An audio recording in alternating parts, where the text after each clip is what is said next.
Hello everyone, thanks for checking out my video. So I received a comment not too long ago, someone asking that I revisit some of the projects that I've covered in the past and just do an update. Where are they now? So I thought, yeah, I could do that, and why don't we go ahead and start then with Electroneum. So this video is just going to be a past, present, and future look at Electroneum. What have they accomplished? What are they working on right now? And where are they headed? So by way of a quick recap here, and I know I got some gaps there in January and February, I'll fill in those gaps, but we start in mid-December with this little guy, all right? The mobile app was released, and this gave you access to your wallet as well as the mobile miner. Now, the miner was not active, it was not enabled yet. Some phones did show some type of animation, but it wasn't actually doing anything. That didn't come until March. But it was probably more than a proof of concept because you could use the wallet, and that functions just fine, very smooth.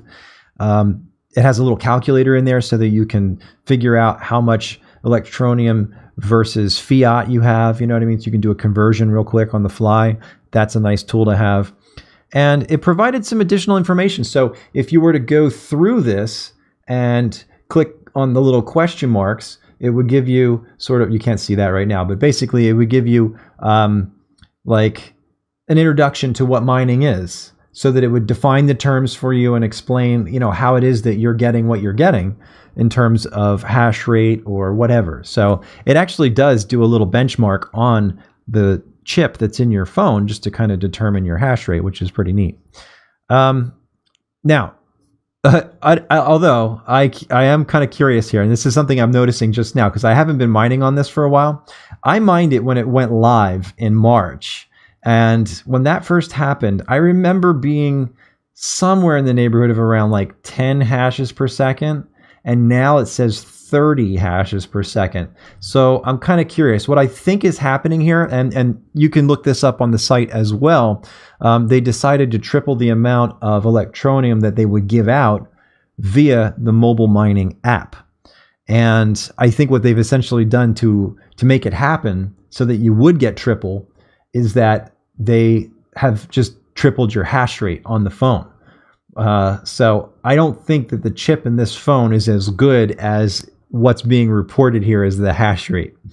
So that's unfortunate if you ask me. That's one little critique that I would have right now. If that's actually true, that they've decided to just triple your hash rate to give you 3 times as much Electroneum, I think they could have done a better. There's probably a better way they could have gone about that, honestly, because it's giving you a false reading of your phone. And you might say, well, it doesn't even matter because it's not actually mining anyway. And that's probably their attitude. They're like, we've just got to solve this quickly, and that's how we did it. But yeah, one little critique. Now, that's kind of a sidebar. We haven't even finished the recap, but there you go. I mean, this is kind of the way my mind thinks with this stuff. You know, I come across these things. That was like, you know, whatever. We're doing it live, you know. So moving forward, January, mostly just moving offices because they needed a larger space. So they spent a lot of time in January moving. And then came February, we had a little bit of a scare there because the Monero blockchain, which was what Electroneum used, had some kind of major issue with a certain block number where it could basically like bring the blockchain to a halt. So they needed to get mobilized and start working on this issue. Well, it basically took them like half a day to come up with a solution, do a soft fork, and everything was fine. So it wasn't even an issue, although it was in the news. It was just one of those kind of things that we were concerned because, you know, we've been mining on it, we've been holding the coins, now what? And, you know, could it all go to hell in a handbasket? No doom and gloom there. It was addressed pretty much immediately. The team is incredibly responsive, if you ask me, compared to some teams that, you know, you might go, where's the lead developer when this major issue is happening? You know, I mean, the thing with Richard Ells that you have to take into consideration is he is, you know, the guy behind it, but he's not like the head developer or the blockchain coder and stuff like that. In fact, he doesn't code at all. You know what I mean? He's like he's the guy who is the spokesman. He's the one who's out there, getting people together, bringing people together, and for lack of a better word, selling it. You know what I mean? He's the brainchild of the project. So I think he's doing a fantastic job, by the way. I just have to put that out there. Now, moving forward, we look at adding to KuCoin. That was something that took place in, I think, March. And then, of course, the mobile miner launch. So this went active middle of March and has been going well as far as I can tell. Because, when it first launched, I immediately started mining on the phone because I just figured it's free coins, what's it matter? Now, I think that the whole issue, the reason why I stopped mining was because battery life. I don't know what it is. I know that the thing is not actually using my processor, but it is using my data connection. And there was a question that was asked not too long ago. Should we use constant data connection, like, where it's constantly pinging and sending information to the servers about what your hash rate is? Or should we just do it on like a 24-hour basis? And the thing is people wanted the live updates. And I've seen this before, guys, with like mining pools where people are asking about, do you want to be paid out like at 0.1?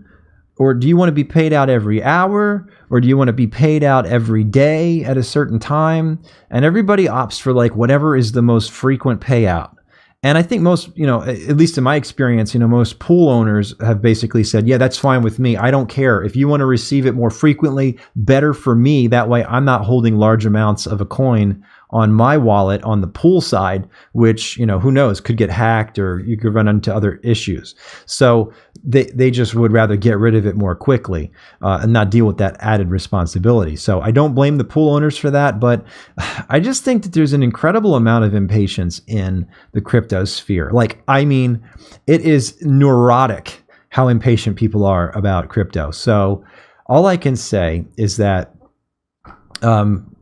they're going to do this constant update thing with the data, but as far as my phone goes, if it's on Wi-Fi, it's not too bad. But if I'm using cell towers, like using my regular data, it will drain the battery. So I just tend not to mine. I probably should get in the habit of leaving it on overnight while it's plugged in. That was actually, maybe I'll try that. Like that was initially what I had intended to do with this, was leave it on at night. So maybe I'll start doing that, because here's the problem right now. All the ASIC miners that just came out that have been mining on the Kryptonite coins, especially Monero, are now pointed at Electroneum because Monero has been forked. Well, Monero's been forked at like half a dozen times.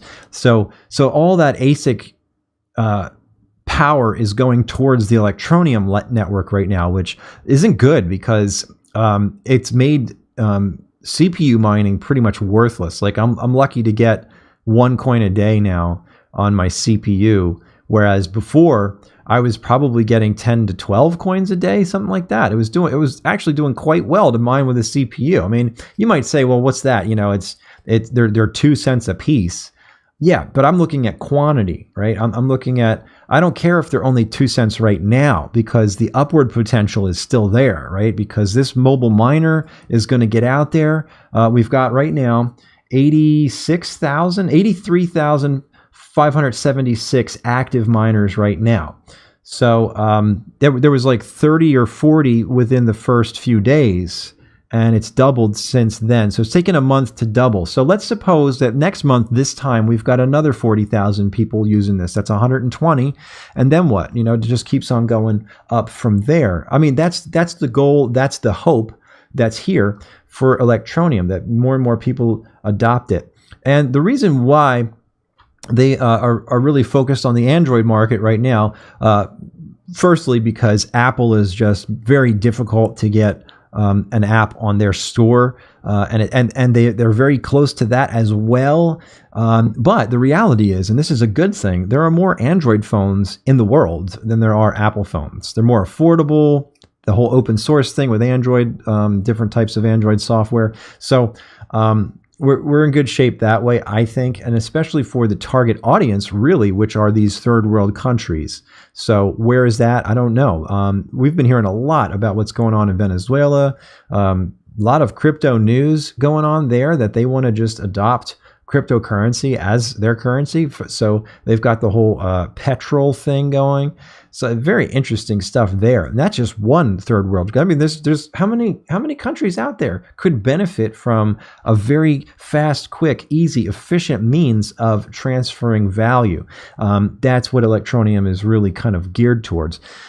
Moving forward, after the mobile miner launch, we're looking in April. So beginning of April, we had the instant payment patent, and that was a big news because they're patenting it. So that included support from Dentons, which is one of the largest law firms in the world, especially regarding patents and stuff like that. So really good news there. And then they grabbed 2 new blockchain developers. Why? Well, let's face it, guys. They're not stupid. They realize that Monero is ready to fork. They realize that these ASIC miners are going to be a major threat. So what are we going to do? Look, they're looking at us. They're looking at miners. They're looking at the end user. They want people to be happy. They want people to be earning money with Electroneum. If you're happy, they're happy. You know what I mean? It's like a weird marriage in that sense. So they got to make sure that they take care of their customers. They take care of their users. So that means they got to get the right people in place to make the changes necessary. And so they got 2 new blockchain developers in there, and they're going to be the ones who are helping to move towards ASIC resistance and forking the coin. One last thing before I move on is this 51% attack here at the bottom. Richard Ells has basically made it very clear there was no 51% attack. People were concerned because of ASIC miners. You turn a whole warehouse of ASICs onto the network. What does that mean? You know, so not an attack, but there was network issues, right? The network speeds were very slow. And what was that all about? Well, it turns out that somebody who was being somewhat malicious, I would say, they had a motive. Let's put it that way. They were spamming a bunch of tiny transactions, and that was really slowing things down. So they have actually a workaround for that. So we can talk about that now. Blockchain improvements. All right. So this really has everything to do with them now distancing themselves from Monero. Okay. Because probably up until February, when they did their soft fork, they were essentially Monero. Like all the code was basically Monero code, right? So what's different, or at least what do they plan to change to help differentiate themselves? Well, first of all, the fork date is slated for May 30th, and that will be block number 307,500. So simple number to remember: 307,500. And then the point, divergence from Monero, which means that, first of all, they're not going to have the same type of privacy. Monero's got the main focus of privacy. That's kind of why you use Monero. You want as private as you can get, or I should say, at least as private as Monero can get you, because there's a lot of different privacy tech out there, and I've done videos on that. You can check this link right here. But the main thing here is that Electroneum doesn't have a need for that level of privacy, so they're not so concerned about it. Another thing they want to do to help, and this is more of like a quality of life kind of thing, is to increase the mem life. So I think it's around 1 day right now, but they're going to move it up to 3 days, and that will just help the network overall so that transactions can catch up more quickly. And then the block times are going to be moved to 2 minutes, which will really help to reduce that issue of people who spam tiny transactions and keep the network flowing, because they increase the amount of transactions that can fit into one block. So therefore, that's going to speed things up. It's going to be anti-ASIC. So I don't know what that means, whether they'll stay with Kryptonite as their algorithm if they move over to V7 like Monero did, or if they're going to use another algorithm that has yet to be released. We'll see. I have a feeling that they'll probably just update to version 7 like Monero did. That's going to be the easiest way and probably the best way for people who are mining it, because all those miners out there may have, with the exception of the ASICs, even their GPUs, they may have made decisions on what GPUs to buy just so they could mine Electroneum, right? So if that's the case, and look, everybody knows this, at least anybody who's been, keeping up on what graphics cards are good at what algorithms, right? We know that the AMD graphics cards are fantastic at CryptoNote, right? So that includes all of the Vega 56, Vega 64, those two especially. I mean, they're monsters with CryptoNote algorithms. So if somebody's got a rig built like that just for the sake of mining Electroneum, let's say, then that's something they were going to want to take into consideration. I wouldn't want to see them switch over to Equihash or something else that might not be as good on one of those types of rigs. You do get into a problem there where you start to, alienate people, and you don't want to alienate your own, right? So now you might say that's pie in the sky, Goose. Who the hell in their right mind would go ahead and build an entire rig just to mine Electroneum? I mean, you don't have to go back far, guys, for that. That's exactly the way they used to do it. You know what I mean? They would speculate on a coin and just mine it and do it for months. That's just the way it is. The way the market is right now, and all these coins, over 2,000 altcoins and all this, and people freaking out over like which coin to mine, I don't know, and profit switching and blah, blah, blah. It's like, you know what? You got it all wrong. Mine a coin for a long time. You know what I mean? Stick with it for a month at a time, at least, I would say. You know what I mean? If you want to support a project, mine that coin. Don't just like do it for a day and then move on. It doesn't make sense. You're never going to get enough coins to be even worthwhile if you do stuff like that. So really take that into consideration. That's just some advice from me saying like, whoa, cool it, because the crypto's still going to be there. You know what I mean? These new projects that are just sprouting up all over the place, none of them have any ground to stand on. All right. This project has been well established. One of the most successful ICOs that took place back in September last year, and consistent launches since the mobile wallet came out in December. I mean, consistent. Always something new happening every month, something new to report. And if you don't believe me, you can go take a look at their website. You can look at their Twitter feed. You can look at any of the social media that they've been putting out there. And even more, as of late, we've got actual videos of Richard Ells explaining everything. So you don't need me to do this. As long as you're plugged in to the right sources, you're going to get all that information as soon as it comes out. And now comes the portion of the video where I refer you to other sources. And in this case, it's Richard Ells himself explaining why they need to do the changes to the blockchain and what it is they're trying to address and how beneficial all of it will be as they move forward. Another thing to consider is the fact that they planned to do this anyway. They said that at the 6-month mark is when we intend to review and revisit our blockchain code to see, is it doing what it needs to do? Can it be made better? All of that stuff. They're working on that. So this is what active development looks like. You know what I mean? They're not just like, okay, we forked it and we just let it run. It's not like that. They're working very hard. They hired the 2 new people to work on this specifically. So that's what we have moving forward. I really recommend watching this video. It's about 11.5 minutes, so it won't take you all day. If you'd rather read about what's happening, they have this whole article here which explains everything in detail. Now, one big question I think a lot of people have when it comes to forks is, will this create a new coin or a second coin? And the answer is no.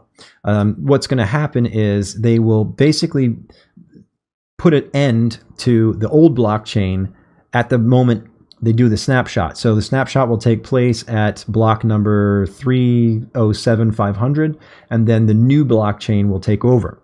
It's pretty much that simple. What does that mean for users? Like, what do we have to do on our end? Well, that's also pretty simple, because the web wallet will automatically be updated behind the scenes. We won't have to do anything there. And the same goes for the Android app. So, a day after or a couple days after they do the fork, you'll want to make sure that your phone has the updated version of the Android app. And everything should be just fine. Your Electroneum will be there and you'll be able to use it the same way as you always have. The only difference being that whatever changes are made in terms of the privacy tech and whatnot, even though I don't think that was really being implemented anyway, but you know, it will be taken out of the code because they don't need it. One last thing I'll talk about here, it's this new coin called Electroneum, which is going to be an Electroneum fork. So just like Monero had, you know, a half a dozen bastard stepchildren, here comes Electroneum's bastard child, Electroneum. My first impression of this is it's kind of scammy. I don't really like when coins, you know, kind of like swoop in to kind of fill the void. You know, it's like the image that comes to mind is like, you know, you got this beautiful rose bush, you know, and it's uprooted and transplanted, and then all these weeds grow in place of it. So Electroneum kind of rubs me as that weed kind of scam coin.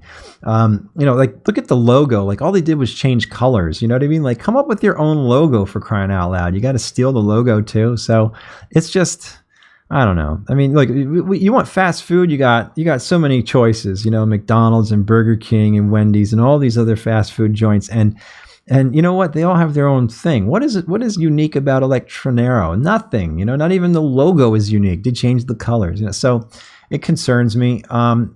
One other thing that kind of doesn't rub me the right way, I took a look at their white paper and they have an ethics section here. Like, what's that all about? Why do you need to put an ethics section in your white paper if you're not doing something unethical? That's kind of my vibe here. That's what I'm getting. You know, they want to be transparent, pump and dump marketing. I mean, guys, I think this is something to stay away from. All right. That's just my gut feeling. And you know what they say about your gut feeling? Just trust your instincts. All right.